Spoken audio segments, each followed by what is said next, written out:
Wielding money is a skill, which is why if most of you got $1 million, you would lose it. The reason I know this is because I had nearly $500,000 in my bank account when I was 21 years old, and now I have close to zero. Let me explain. So my YouTube channel, Spooky Luke, which is like this Rocket League teaching channel, blew up when Rocket League went free to play. It was in like 2022.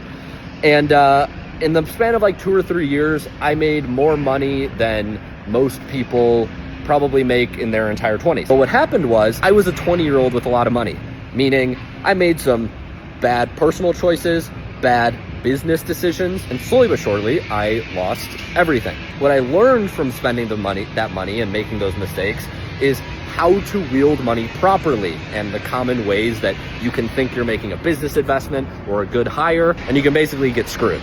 But what I also learned is now if I have $10,000, I use it better than I used to use 20,000 or 25 or 50,000 in my account.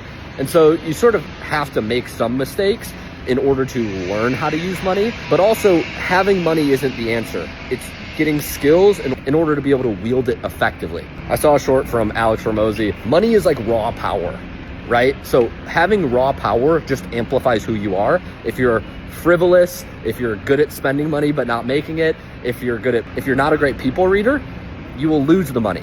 But if you're good with people, a good leader, cautious but wise with how you allocate your funds, that's when your money grows. So don't wish for money, wish for the skills to wield it, and then your money will multiply. Oh, and by the way, for context, how did I spend? Mostly business decisions, bad hires, investing in projects that didn't pan out, overpaying, mostly these things.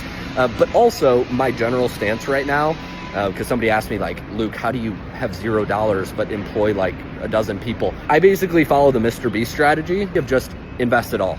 So like any money I make every month goes back into the business, goes into hire. If we make an extra $2,000, great, that's a new hire, right? It's not the sort of thing, it's the sort of thing where I have like high flux of money. So I constantly have a lot of money coming in and out, but I'm reinvesting basically everything in my business and the systems I know and the things that will enable me to make more money, skills, people, resources, tech, and any investments in that way. So yeah, that's how I spend my money.